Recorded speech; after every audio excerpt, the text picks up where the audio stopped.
Hello నేను miss రావు. భారతదేశంలో బంగారం రేటు పెరుగుతూ ఉంది.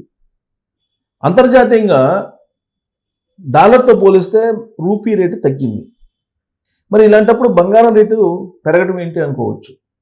మనం బంగారం రేటుని ఎప్పుడు కూడా డాలర్ ఇండెక్స్లో తీసుకోవాలి, రూపీతోటి పోల్చుకోవడానికి లేదు. ఇవాళ రూపీ దారుణమైనటువంటి పరిస్థితికి పడిపోయింది.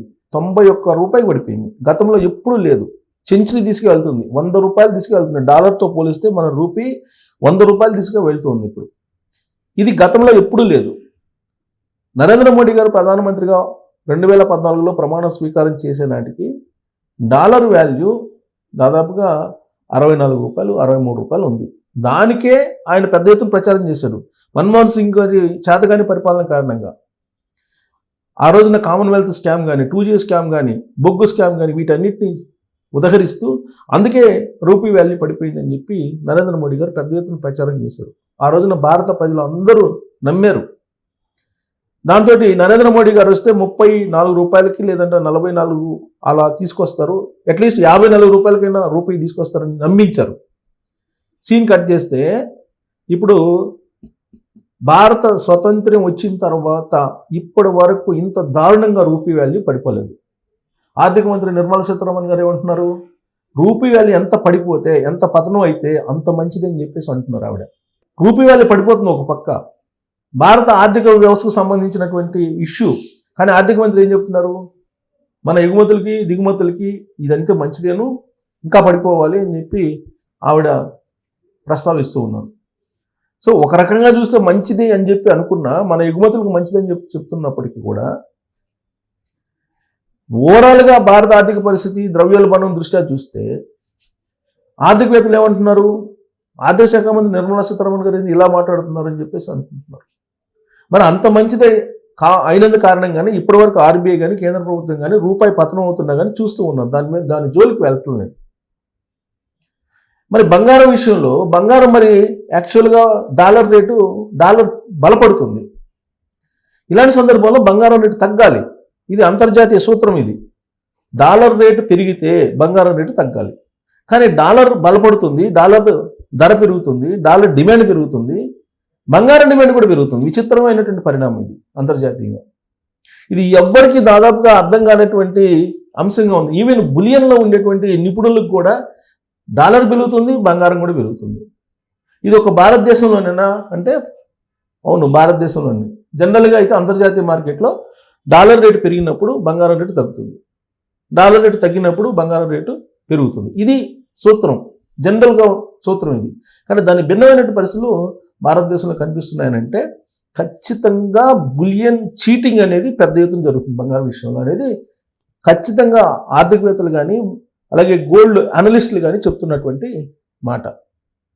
మరి రూపీ ఎందుకు పడిపోయింది ఇంత దారుణంగా అంటే అమెరికన్ టారిఫ్ల కారణంగా పడిపోయింది అని చెప్తున్నారు. మన దిగుమతులు పెరిగాయి, ఎగుమతులు ఏమో తగ్గిపోయాయి.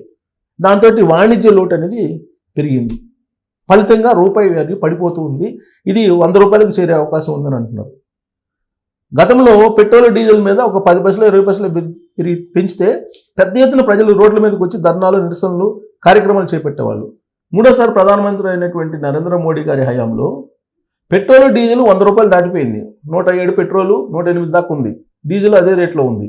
కానీ ఎక్కడ కూడా నిరసనలు, ఆందోళన కార్యక్రమాలు లేవు. ఇది పరిపాలన దక్షత అందామా, లేదంటే ఆ స్థాయికి ప్రజల ఆర్థిక పరిస్థితి పెరిగింది అని చెప్పేసి మనం భావించాలా? ఇప్పుడు రూపాయి కూడా 100 రూపాయలు డాలర్తో పోలిస్తే చేరువుగా వెళ్తుంది. ఇప్పుడు 91 దాటిపోయింది. సో అది 100 రూపాయలకి దిశగా వెళ్తుందని చెప్పి ఆర్థికవేత్తలు చెప్తున్నారు. కేంద్ర ప్రభుత్వం కానీ ఆర్బీఐ కానీ జోక్యం చేసుకోకపోతే ఇది 100 రూపాయలకి చేరేటువంటి అవకాశం ఉందని అంటున్నారు. మరి గోల్డ్ పరిస్థితి ఏంటి? గోల్డ్ చూద్దాం.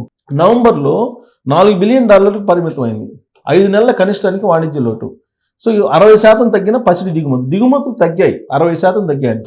పండగల గిరాకీ నేపథ్యంలో ఏడాది అక్టోబర్లో రికార్డు స్థాయిలో నమోదైన పసిడి దిగుమతులు నవంబర్లో నెమ్మదించాయి. 2024 నవంబర్లో $9.8 బిలియన్ అంటే సుమారుగా 88,200 కోట్లు బంగారం దిగుమతి కాక గత నెలలో 60% తక్కువగా $4 బిలియన్ అంటే 36,000 కోట్లకు పరిమితమైనట్లు వాణిజ్య మంత్రిత్వ శాఖ తెలిపింది. 8 నెలల్లో 4 లక్షల కోట్ల బంగారం దిగుమతి.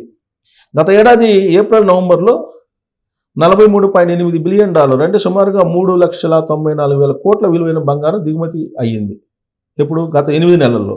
ప్రస్తుత ఆర్థిక సంవత్సరం ఇదే సమయంలో 3.3% వృద్ధితో $45.26 బిలియన్, సుమారు 4 లక్షల కోట్లు విలువైనటువంటి పసిడి దిగుమతి అయ్యింది. 2024 అక్టోబర్తో పోలిస్తే ఈ ఏడాది అక్టోబర్లో 3 రెట్లు అధికంగా $14.72 బిలియన్, సుమారుగా 1,32,000 కోట్ల పసిడి దిగుమతి అయింది. విలువ చేసేటువంటి పసిడి దిగుమతి అయింది. ఇది గత ఏడాది కంటే అక్టోబర్లో. స్విట్జర్లాండ్ నుంచి అధికం. మన దేశంలోకి అధికంగా దిగుమతి అయ్యే పసిడిలో స్విట్జర్లాండ్ వాటా 40% ఉంది. ఆ తర్వాత స్థానంలో UAE 16%, దక్షిణాఫ్రికా 10% ఉంది. ఇది మనకు దిగుమతి చేసేది. అంటే స్విట్జర్లాండ్ నుంచి ఎక్కువగా దిగుమతి చేసుకుంటున్నారు.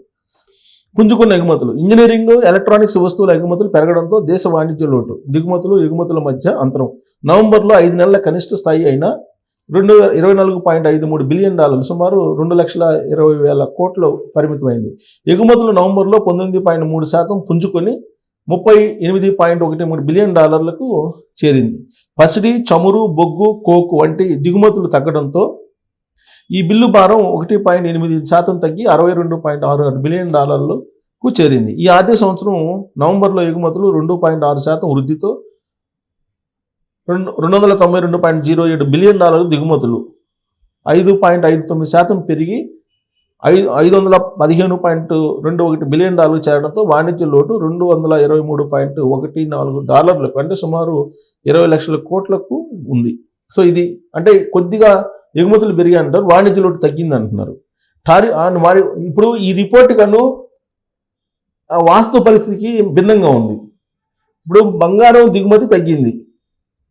దిగుమతి తగ్గినప్పుడు డిమాండ్ పెరుగుతుంది అనేది మనం అనుకోవాలి.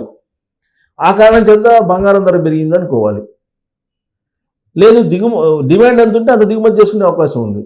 ఇక వాణిజ్య లోటు తగ్గింది అంటున్నారు. వాణిజ్య లోటు తగ్గినప్పుడు రూపీ వాల్యూ ఎందుకు పడిపోతుంది అనేది ఒక పెద్ద క్వశ్చన్.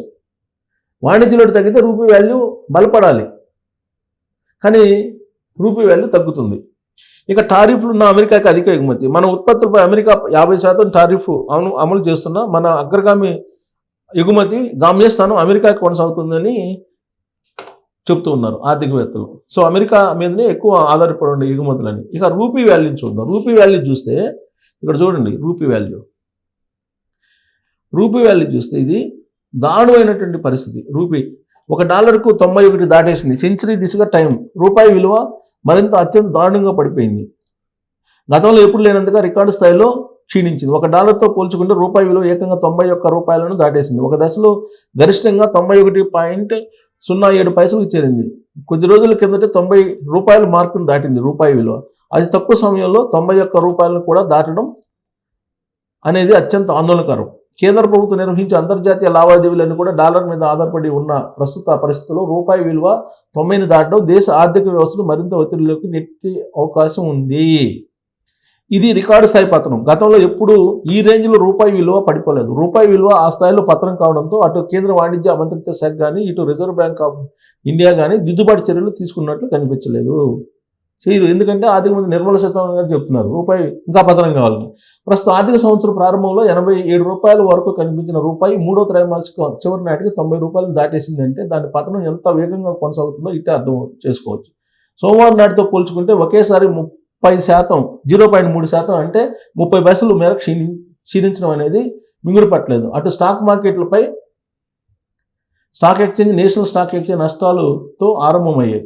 వ్యాపారాలపై అధిక భారం పడినట్టయింది. దిగుమతులు ఆధారిత ద్రవ్యోల్బణం పెరిగింది. దేశీయ మార్కెట్ నుంచి అంతర్జాతీయ పెట్టుబడిదారులు నిధులు ఉపసంహరణ, అలాగే ఇతర ప్రధాన కరెన్సీల ముందు డాలర్ బలోపేతం కావడం వంటి ఈ క్షీణతకు ప్రధాన కారణమని మార్కెట్ వర్గాలు అందిస్తున్నాయి. రూపాయి విలువ పడిపోవడం ఊహించినప్పటికీ దాని వేగం మార్కెట్ను ఆశ్చర్యపరుస్తుంది. ఈ అస్థిరతను తగ్గించడానికి నిర్వహణ చర్యలు తీసుకుంటామని ఆర్బీఐ చెబుతూ వస్తుంది, కానీ ఎక్కడా కూడా దాని ఫలితం కనిపించట్లేదు. బలహీన విదేశీ పోర్ట్ఫోలియోలు, పెండింగ్లో ఉన్న అమెరికా భారత్ ట్రేడ్ అగ్రిమెంట్స్ ఇందులో కొనసాగుతున్న అనిశ్చితి పతనానికి దారితీశాయి. రూపాయి విలువ క్షీణించిన ప్రభావం వ్యాపారం పైన నేరుగా పడుతుంది.